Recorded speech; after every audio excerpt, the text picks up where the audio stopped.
Buenas noches. Quisiera comenzar presentando el número 11 de esta revista o periódico o publicación que se llama El Criticón.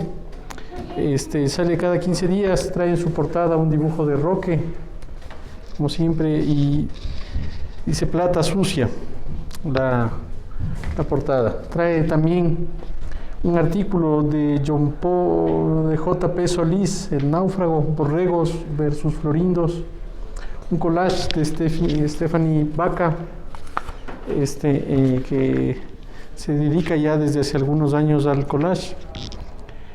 Un cuento de Pamela Roballo, que está esta noche aquí, que pues nos va a leer algo después.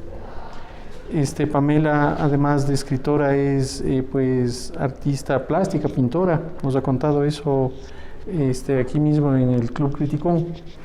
Tenemos una ilustración de Diego, que en algún momento estuvo también con nosotros aquí en el Club Criticón, que es un artista. Un breve glosario de quichuismos, tomado de un diccionario colombiano. Luego tenemos un artículo de Nuestro Señor Jesucristo, una pelota entre Borges y Camus. Breves notas sobre música, sobre literatura, una dedicada a la cumbia quiteña, otra dedicada al poeta Javier Oquendo, y un artículo de Abdón Uvidia que habla sobre el libro Rodríguez del Unicornio. Número trae también un fragmento de la novela Yolanda, me gusta escribir tu nombre, de Telmo Herrera, un escritor que vive en París hace 50 años y que pues nos ha ido cediendo la publicación de esta novela, aunque sea pequeños fragmentos de esta novela. Un comentario a un libro de María Eugenia Paz y Miño, Una bruja en bikini, que también lo hemos hecho circular por YouTube. Trae también un jueguito que no salió muy claro, pero le hemos puesto la onda Pokémon, que consiste en completar los dibujos que están ahí. Tenemos también a dos poetas que nos han enviado su poesía para este número: Alfonso Espinosa, con el que estuvimos conversando ayer, también con Pamela Roballo sobre la obra de Efraín Jaridrobo, y René Gordillo, que es quien dirige la librería Tiresias, que queda en La Floresta y que también nos ha acogido estas semanas para hacer pues unos conversatorios sobre distintos autores. Finalmente hay un artículo de Philip Agee. ¿Cuál será la verdad?, se pregunta personaje. Entonces yo quisiera leerles algo muy corto de alguno de estos autores antes de dejar la palabra a Gina López, que nos acompaña esta noche, que ya la presentaré muy brevemente. Bueno, escribe René Gordillo: mi padre llama a los pájaros con un silbido rítmico, un aleteo silábico que aprendió de la mañana mientras calentaba el motor de una combi 1995. Y los gorriones le contestan, se agrupan sobre el muro de mi patio, esperan su comida y luego siguen cantando. Y yo escucho hasta imaginar que ningún otro sonido se aleja tan claramente de mí. Su canto ya lo han aprendido los pájaros, y hay tantos en el mundo, hay tantas migraciones y llegadas, que yo sé que un día regresará ese sonido a mí, y no será mi padre, ni será ya un canto, será solo algo que dicen los pájaros, algo que dicen antes de partir. Bueno, esta noche nos acompañan Gina López y Pamela Roballo. Yo voy a presentar brevemente a Gina. Ella ha estudiado en Estados Unidos en una de las universidades de Nueva York. Tiene publicaciones de poesía en distintas revistas. Una de esas ha sido reconocida con un premio, una que es sobre la pandemia. Y Gina ha sido profesora universitaria en distintos lugares, aquí en otras provincias del país. Además, recuerdo yo que he estudiado, aparte de en Estados Unidos, en Brasil. Entonces les voy a dejar con Gina para que pues, nos lea algo de su obra.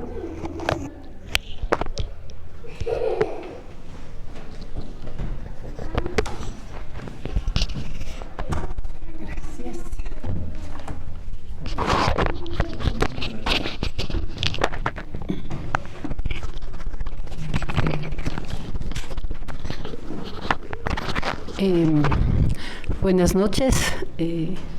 Gracias a David por la invitación. Me pones. Agáchale. Pero no parece que está. ¿Listo? Bueno, no sé exactamente cuál es la dinámica con David. Somos amigos de hace mucho tiempo, nos conocimos en la UDLA y nada, los caminares nos han llevado a diferentes cosas. Pues leen unos 10, 15 minutos, porque Ya. la memoria de la máquina no da para más. Ya, no, tranquilo, ahí le damos. Pero te quería agradecer por la deferencia y bueno. En el caminar poético uno puede escribir de diferentes cosas y voy a mezclar bastante los textos en relación a lo que he hecho.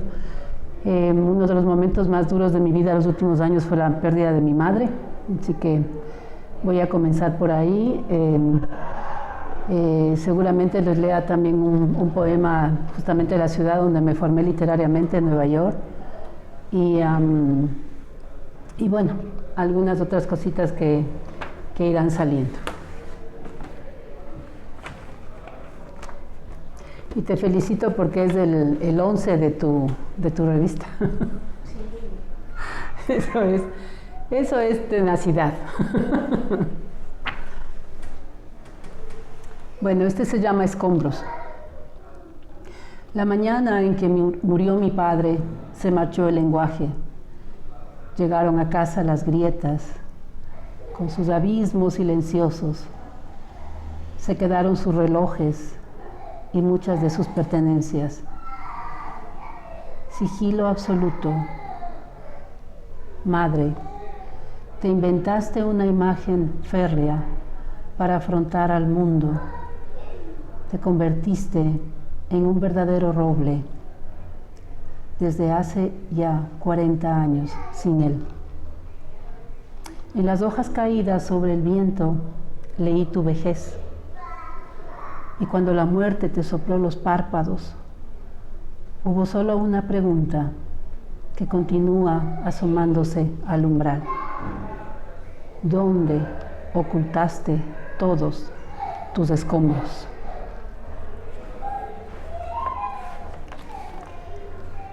Y en la misma línea de los padres,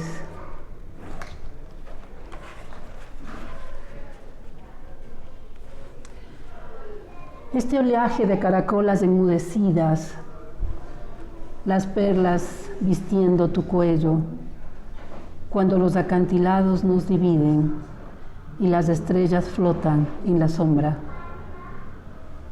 Las gaviotas me observan como esperando la voz. Las algas marinas bailan en las tinieblas para llamarte. Gracias por enseñarme a tragar las tormentas. Gracias por los faros entregados y por las velas que aún tengo que izar. Gracias por la estela que dejaste en mis huellas y por devolverme la fe en lo perdido. Gracias, Madre Nácar, hoy, en este mar que jamás volverá.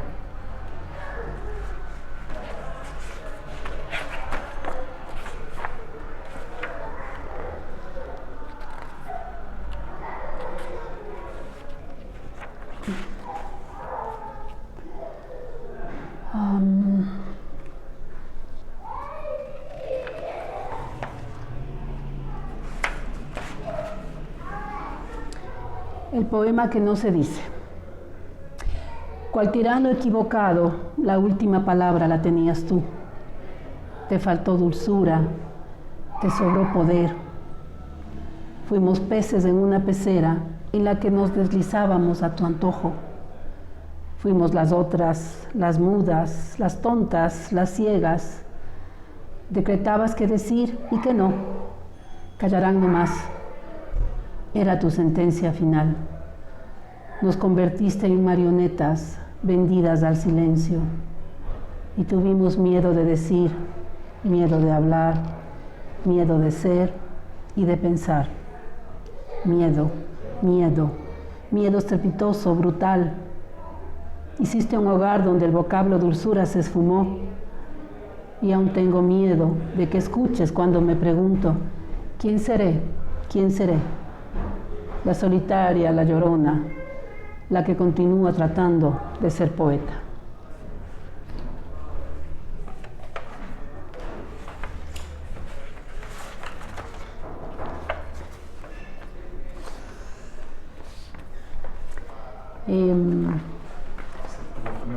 ¿Cómo se llamaba? Todavía yo soy de las personas que no les pongo título hasta el final, y este es un poemario que se sigue construyendo para mi mamá. Igual sí me gustaría hacer un comentario chiquito. Claro, claro, o sea, si me interrumpen mejor, porque 15 se hace como larguísimo cuando uno está aquí adelante. Si hay chance, como se dice, mejor interactuamos. Ya. Bueno, aquí cambia un poquito, ¿no? Entonces, dicen que los aguaceros de agosto caen interminables y queman. Cargo con el peso interminable de un dolor que cuelga en mi jardín, o tal vez en el dolor de un rocío evaporado. Tumbada en el viento, la libertad me rasga, pasa el recuerdo, el ritmo de una voz que me promete, entonces, solo entonces, la poesía. Este fue un poema que lo hice en el mar. Y si quieres hablar algo de este específico, me gustaría, porque siempre yo tengo mucha referencia con el mar, inclusive a mamá le tengo algunos poemas del mar en relación a la presencia de ella en mi vida, ¿no? La verdad es que me llamó la atención el poema anterior, el que hablaba de eso, de esa voz que como que reclama, ¿no? Que siempre repite esto de tonta o una cuestión así, pero que se vuelve cotidiano, ¿no? Creo que a veces es muy normal aquí en Latinoamérica, es normal escuchar eso dentro de las familias, que se repita una y otra vez, normal, o sea, así normalizado, cuando realmente eso es algo, es agresivo, el usar esa forma de expresarse contra otra persona, especialmente si es un niño, porque es cuando más impacta. Y peor aún si es la voz del papá o de la mamá. A eso quería llegar. Me parece que el poema iba, o sea, que la persona que hacía esto era masculino. Me parece que era el papá el que decía esto. No sé qué. Lo puedes interpretar como quieras. Una vez que sale de uno es cuestión de los que escuchan, pero sí, son partes de reflejos de una cotidianidad que voy a reflejar en el libro, de las cosas buenas y las cosas malas. Y por qué no hablar de la dureza también, porque sí, al menos mi generación venimos de una generación extremadamente, no podíamos opinar, éramos muy anulados, digamos. Entonces ahora veo que no, ahora nos hemos ido al extremo, ¿no? Sí. Nos hemos ido al extremo. Quería decir también, o sea que ahora más que los padres anulen a los hijos con palabras o digamos prohibiéndoles expresarse, ahora la anulación viene por el lado de la ausencia, porque el sistema productivo obliga a papá y mamá a trabajar jornadas extensas y pues a ser padres ausentes. Y entonces ahora los padres que no están con sus hijos, los hijos que toman la vida como pueden, con referencias de la escuela, de los compañeros, del internet. Absolutamente. Y entonces pues están totalmente a la deriva. Y claro, ahorita es una generación que bueno, si antes, digamos, esta generación en la que yo me incluyo, donde los padres de alguna manera fueron muy, digamos, duros, fueron muy punitivos con nosotros, pero ahora esta generación tiene la característica de que está sin capacidad de reflexión, sin capacidad de orientarse, Pensamiento crítico. sin capacidad de actuar adecuadamente, Cero. porque no tienen de quién aprender nada. Así es. O sea, hay una generación marcada de hijos de las ausencias, creo. Ujú. Si me permite, Sí, yo creo que se podría hacer un debate de esto en otra, como para Sí. ejemplo, porque es muy... Solo les cuento una cosa. Yo tuve la suerte de ser profesora en el sistema público de Nueva York hace 20 años. Lo hice por 10 años. Y para mi sorpresa, cuando regresé acá hace 10 años, el sistema que estaba absolutamente nulo en Nueva York, sobre todo la high school, donde no se aprende absolutamente nada, fue asumido y absorbido por nuestro país. Y eso viene específicamente del 2007 en adelante. Entonces sí fue una sorpresa para mí ver cómo la educación se fue para abajo. Y parte de lo que tú dices es eso, porque nos cambiaron absolutamente todo y yo diría que somos una mal copia del sistema gringo de educación. Premonición. Con cada estela la soledad vuelve, nada le detiene, nada la ensombrece, sobre la piel avanza, orilla mojada, misterio andante, corazón, tanta lluvia en las mejillas, mi latido como el tuyo desaparecerá. Los oleajes a veces recuperan la luz, las palmeras danzan al son de su sombra. Son noches y días de frágiles historias, los recuerdos, borrándolo todo, detrás de mis palabras, el mar. Y hablando de Nueva York, pues vámonos para allá.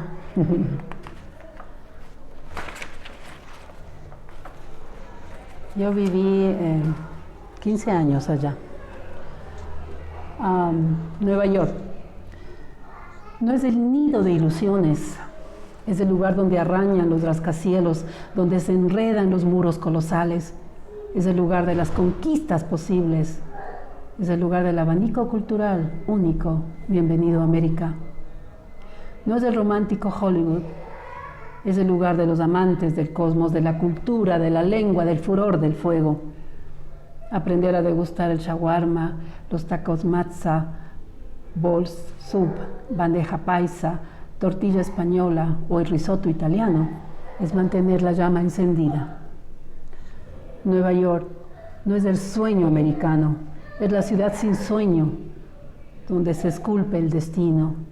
No duermas, ciudad rueda, viva, diurna, nocturna, de American Dreams on the Tracks. Párpados rotos. Manhattan, to Brooklyn, to Queens, to Bronx, pasan y repasan su estación hombres sin lecho. Nueva York, luces de Rockefeller, gélido aliento, amanecer presuroso de abril en un vagón. Central Park, desnudo verano, sauce llorón, calles de hojas caídas. Nueva York es encontrar este poema escrito en una servilleta en Starbucks. Ciudad disfrazada, corroída, sobre millones de hombros que te cargan. Pesas, vives, llevas lágrimas en tu historia cotidiana. Quédate a solas con tus años. Ciudad, selva, concreto, te maldigo, te amo. Tus calles son aristas hablantes. ¿Me oyes? Yo siempre te recorro por las orillas de mi soledad.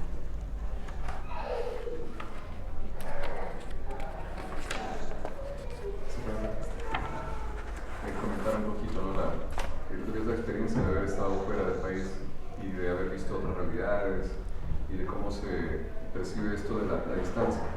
Yo creo que tiene relación nuevamente con lo que estaba hablando la compañera, de que cuando existía esto de la migración fenómeno, es fácil darse cuenta de que había una ruptura en la familia, ¿no? De decir, se fue la mamá, se fue el papá o se fueron los dos, y acá los hijos, ¿cómo se están criando? Realmente es un tema complejo, pero ahora está pasando dentro del mismo país. O sea, los padres no tienen que irse a otro, no tienen que emigrar, y estando en el mismo hogar, en el mismo techo, desaparecen, ¿no? Prácticamente, están desaparecidos. Eso, yo viví también en España 9 años, y por un lado se ve lo que es maravilloso, lo que es el progreso, el avance que tienen muchas cosas, y entre eso también tratan muy bien a los niños. Eso es una maravilla, los quieren mucho porque hay pocos niños, poquitos, o sea, casi no tienen hijos. Y los pocos que hay, la sociedad los quiere, los aprecia. Pero esos niños, una vez que llegan a cierta edad, a cierta etapa de la adolescencia, están desorientados completamente porque no tienen padres. No, sus padres no están presentes. Llegan pasadas las 9 de la noche allá, aquí tal vez un poco más temprano, pero tampoco queda tiempo para que haya una relación de familia, para que haya ese apego, arraigo le llaman cuando uno está fuera. El arraigo no existe, por eso, porque unos se fueron a buscar el sueño, el dorado, en otro país y otros están buscándolo acá, pero se olvidan de que hay una vida ahí que también es importante, ¿no? Que el trabajo de ser padre es el más importante. Bueno, creo eso. Bueno, siguiendo un poco con Nueva York, la rutina traspasa los linderos en las agendas, en los relojes el tiempo se dilata. Un verdadero mosaico de invierno, abrigo, guantes, botas, jackets, acompañan la velocidad de la estación en este lugar. Afuera, la vitrina encandilada por las luces navideñas contrasta con la soledad incrustada en mis huesos. Siempre vuelvo a ti, al aroma, al paladar, a sentir la estación con sabor a Starbucks. Y este poema lo hice porque realmente era mi oficina el Starbucks. 15. Sí, 15 años. Voy a cambiar un poco bastante y después ahí vamos conversando. Amo Nueva York. Amo Nueva York. Este tampoco tiene nombre, pero es totalmente de otro tema. Colgando en tus manos, mantengamos el secreto. Mi piel erizada entre tus dedos, milagros constantes. No diviso otro camino, la luz es el destino. Cóncavo y convexo de tus dedos y los míos, siembra en mi vientre, acongojado, en el borde del clímax perpetuo, al borde de tus manos, colgando en tus manos.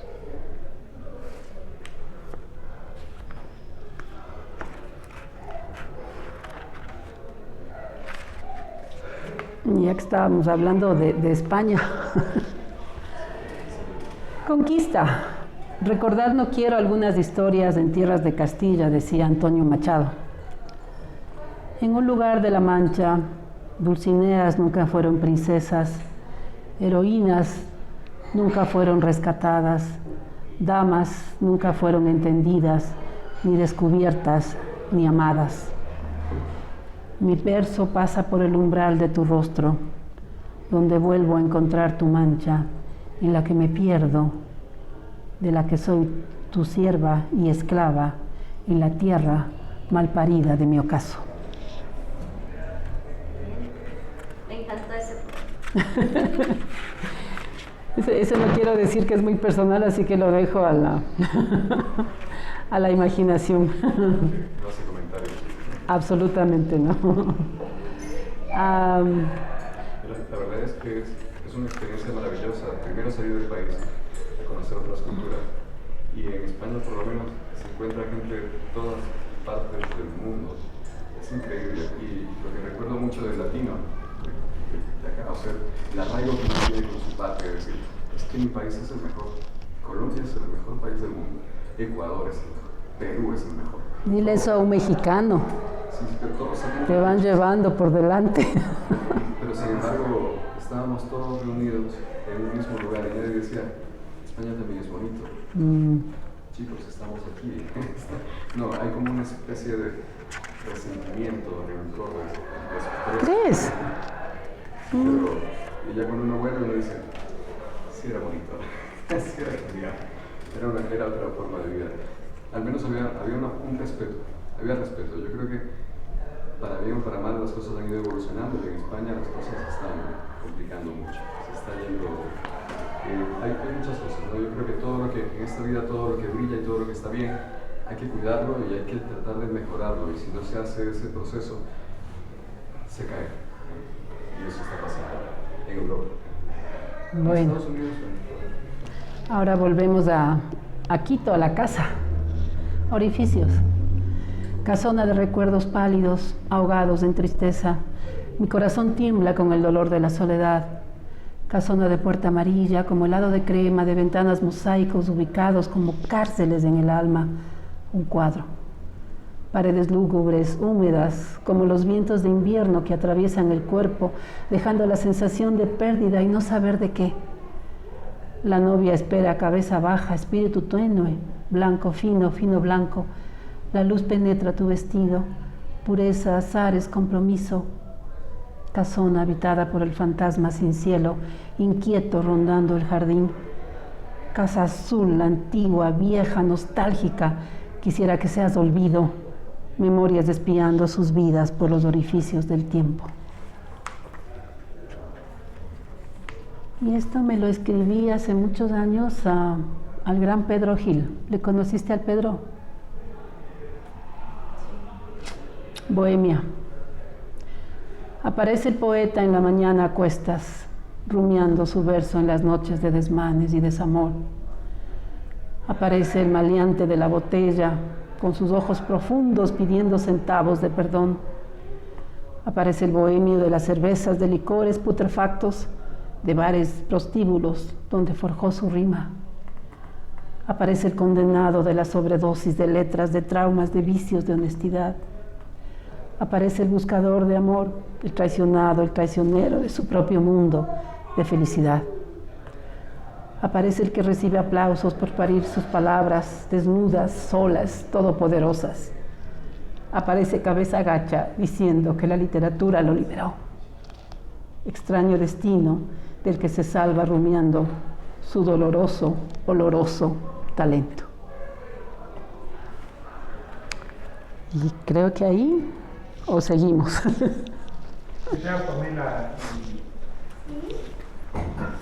quién le dedicaste este poema?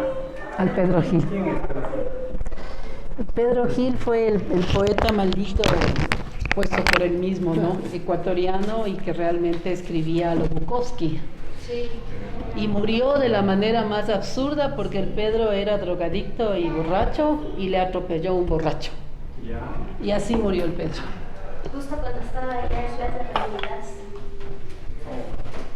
Estaba ya rehabilitado, estaba limpio ya un buen tiempo y bien maravilla. Se ve rehabilitado. Él vivía entrando y saliendo de sus casas, pero escribía. Maravilloso. ¿Cómo escribía? Sí. Adelante. Ok.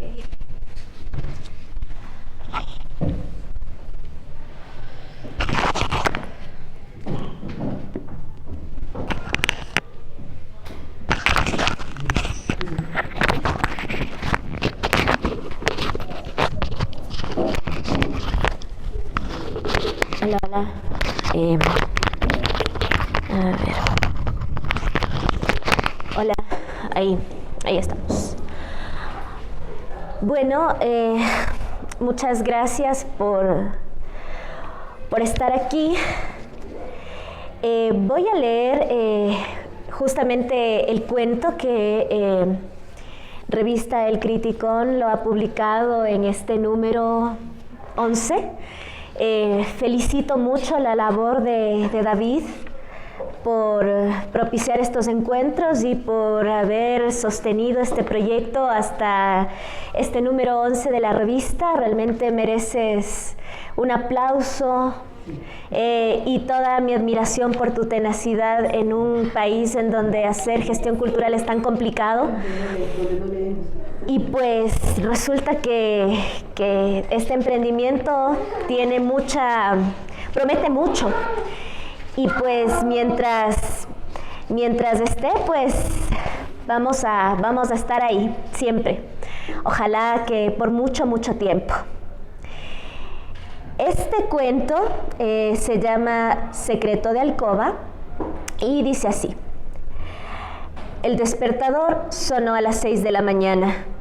Era una brumosa mañana de sábado. El despertador suena siempre a la misma hora, sin importar el día.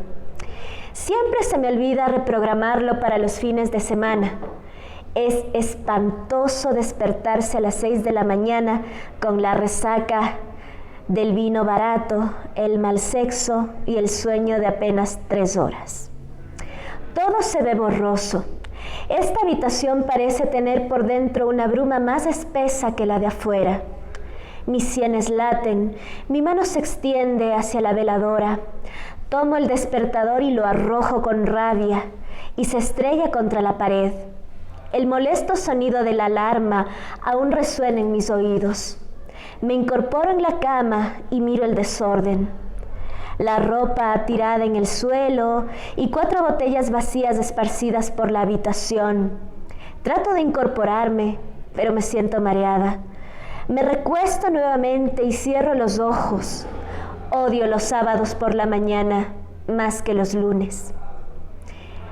La resaca me hace ver que esta casa lleva años dormida en el silencio de su propio abandono, que es también el mío.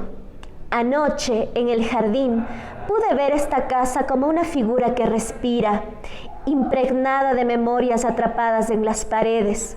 Yo soy la única de toda la familia que ha vuelto a vivir en esta casa.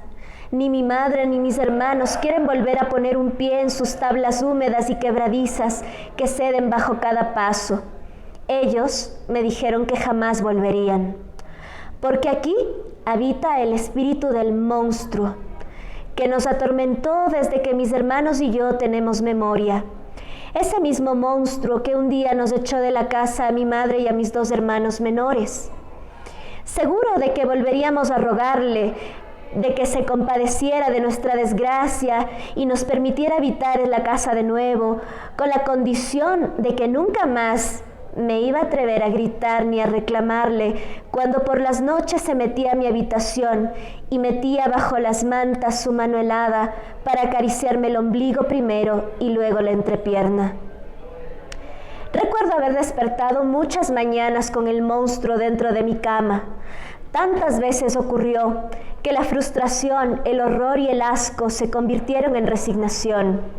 Era necesario tener al monstruo respirándome en el cuello todas las noches para que mi madre, mis hermanos y yo no viviéramos en la calle.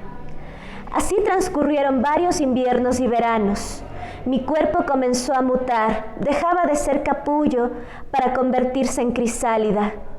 Todas las mañanas me contemplaba en el espejo de cuerpo entero y me horrorizaba saber que algo del monstruo habitaba dentro de mí. Cuando crecí, el monstruo se cansó de ir a mi habitación. Entonces nos echó a la calle, a mi madre, a mis hermanos, a mí, y desde ese momento solo él habitó esta casa. Hace 2 años, los vecinos junto con la policía encontraron su cadáver tendido en el sillón de la sala. En el parte policial y en los trámites funerarios tuvimos que mencionarlo no como el monstruo, sino tuvimos que darle el apelativo de padre. Fue así como la casa quedó abandonada hasta hace un mes que decidí mudarme para acá.